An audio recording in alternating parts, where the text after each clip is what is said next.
Hey there, pirates! Welcome aboard the Anime No Mi channel. The recent events in the One Piece manga seem to have revealed the greatest mystery surrounding Luffy's father, the real reason why he is the most wanted man in the world. And I will show you this in today's video. I hope for your support to help our crew win, and to do so, you just need to click the thumbs up button, leave a like, and subscribe to the channel. By doing this, you will win an incredible devil fruit, so just comment which fruit you want. Guys, there is a strong possibility that the real reason Monkey D. Dragon is the most wanted man in the world is directly connected to the God Knights and his refusal to join them. If Loki was invited and refused, maybe Dragon went through something similar. The world government doesn't only pursue military threats, but also those who challenge its divine order. And from what we see in the recent events of One Piece, the connection between the Tenryubito and the God Knights is becoming more and more evident. In chapter 1137, Gunko makes it clear to Loki that entry into the Holy Knights is a privilege that can't be obtained merely by desire. If the Tenryubito truly see the God Knights as an extension of their divinity, then the refusal of someone powerful enough to be invited wouldn't just be seen as a rejection, but as a direct affront to celestial authority. The fact that Loki was invited suggests there is some special criterion for this selection. Maybe Dragon was one of the first names chosen, and his refusal became the catalyst for his worldwide notoriety. Chapter 1138 gives us another piece of the puzzle. Shamrock mentions that Shanks has been to Mary Joyce, but chose to remain in the filthy underworld. This implies that some individuals are given the chance to ascend to something greater, but few accept. If Shanks refused this opportunity, it strengthens the idea that a similar proposal may have been made to Dragon. However, there is a key difference. Shanks seems to have been left in peace after his choice, while Dragon was placed at the top of the wanted list. What changes in this scenario? The answer might lie in how Dragon handles the world. If he simply refused the offer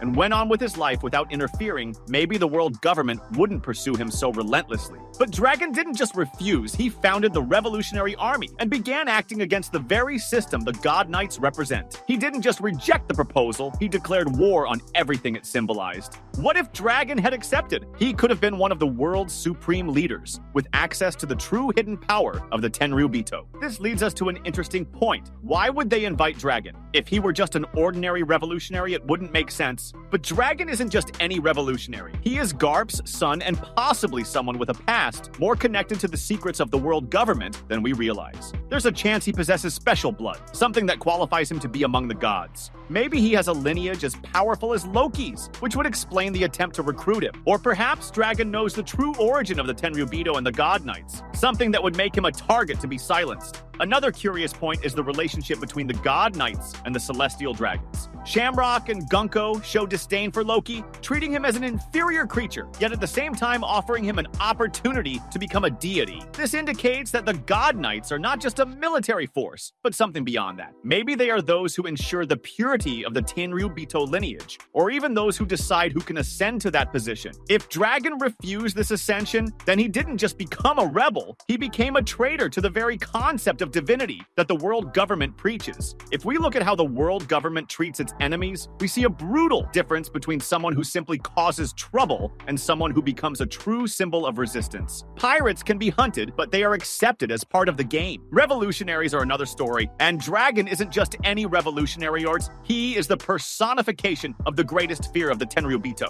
If he were just a rebel leader, the world government would have already dealt with him the same way they dealt with O'Hara or any other isolated threat. But Dragon remains free and active, which means there is something about him that prevents the world government from simply eliminating him. What could it be? If Dragon has a secret that directly threatens the authority of the Tenryubito, maybe it's something related to the lost centuries' history or the very existence of the God Knights. Maybe Dragon knows something that could dismantle the entire structure of the world. And what if he already knew the truth before even forming the Revolutionary Army? That would explain why he never tried to directly attack the Tenryubito. He is waiting for the right moment to expose what he knows. Monkey D. Dragon's refusal to join the God Knights is not just a matter of disobedience or resistance to an offer of power. It is a decision that triggers a series of events directly impacting the stability of the world government. Dragon didn't just reject the ascension to a divine position, He became the personification of an insurmountable obstacle to the idea of absolute and unquestionable power that the world government seeks to establish. This act of refusal is not something that can be ignored, for by making this decision, Dragon not only broke with the God Knight system, but also challenged their entire structure of domination. The God Knights do not merely represent a select group of individuals chosen by the Tenryubito to ensure the continuity of their dominance over the world. They are, in reality, the defenders of the established order, the idea of a divine and unquestionable elite. They are the face of oppression and absolute control, and their purpose is to ensure that the status quo, in which the Tenryubito are considered superior beings worthy of ruling, is maintained. When Dragon refused the proposal to join them, he wasn't just saying no to the offered power, but was directly challenging the system that the God Knights represent. Therefore, the relationship between Dragon and the God Knights goes far beyond a simple refusal of a power offer. This refusal is a milestone that defines Dragon's position as the main antagonist of the world government. Dragon's revolutionary nature goes beyond his acts of rebellion and military attacks. He founded the Revolutionary Army, which aims to overthrow the world government and its control structure. But the most important thing is that Dragon is not just fighting against the world government. He is fighting against the very idea that a divine class has the right to subjugate the masses. When creating the Revolutionary Army, Dragon directly positioned himself against the fundamental pillars that uphold the world government, which include, among others, the Tenryubito and their God Knights. And this is what truly makes him the greatest threat to the world's stability. The Revolutionary Army is not just a group of armed insurgents, it is a force aiming to dismantle the idea of divine authority, a force that is attacking the very concept of a natural hierarchy between humans and the Tenryubito. For the rulers of the world, this is an existential threat. The God Knights are not just powerful leaders, they are the embodiment of an ideology that establishes the supremacy of one group over all others. And Dragon, by founding the Revolutionary Army and actively opposing this system, is not just a physical threat, but a philosophical one. He is the living proof that a revolution doesn't only need to destroy power, but can also destroy the ideological foundations that sustain that power. By refusing to be part of this divine order, Dragon demonstrated that a radical change in thought and social structure is possible, something that the world government cannot allow. The most interesting thing in this context is realizing how Dragon's presence and his revolutionary movement have been a constant source of destabilization for the world government. Every action taken by Dragon, every step made by the Revolutionary Army, is a constant reminder that the idea of absolute and unquestionable authority is not invulnerable. On the contrary, it is fragile, and its power is sustained only by oppression and fear. Dragon, then, is not just an enemy of the world government. He is a symbol of a resistance capable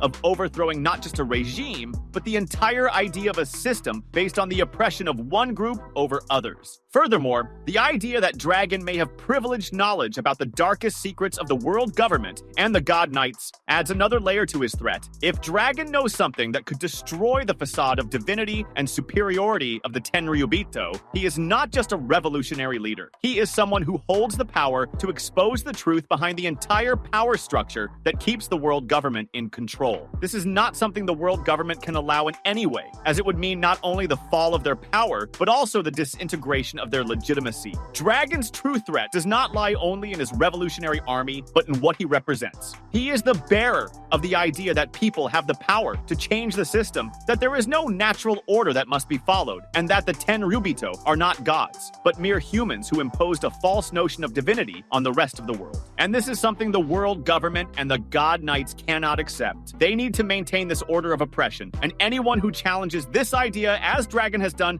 must be destroyed. This also raises the question of why Dragon has never been captured, despite being the most wanted man in the world. The world government has the resources, military strength, and intelligence to hunt down any enemy who represents a direct threat to their regime. So why is Dragon still free? Perhaps the reason is that if he were captured, his death or imprisonment wouldn't solve the central problem, the ideology he represents. Dragon's fight is not a simple physical one. It is an ideological fight, and killing Dragon wouldn't kill the idea of revolution he represents. On the contrary, his death could even become a martyrdom, turning him into an even stronger symbol for the opponents of the world government. And as mentioned earlier, the true key to understanding Dragon's status in the world of One Piece lies in his connection to the truth behind the God Knights and the secret history of the Void Century. If Dragon Dragon has knowledge of this history, or if he has a deep understanding of the events that occurred during that period, perhaps even related to the origins of the Tenryubito, he might be the only person capable of exposing to the world what really happened. If he knows what the Tenryubito tried to hide, this would forever change the world's perception of them. Finally, Dragon's figure as the most wanted man in the world is not just about his resistance to power, but also his ability to challenge and expose the central idea of divinity and authority of the Tenryubito. He is an existential threat not because he is the leader of a revolutionary movement, but because he is the bearer of an idea that could destroy the system the Tenryubito imposed on the world. By refusing to ascend to the God Knights, Dragon not only rejected power, but also challenged the very foundation of the world order. And this is the real reason why he is the most wanted man in the world. He is the symbol of a resistance that could bring down the world government, and perhaps even the idea of absolute power that it represents. That was today's content. We hope you liked it and want to share your opinion on the subject. Don't forget to share the video, give it a thumbs up, and I'll see you in the next video. Take care and stay amazing.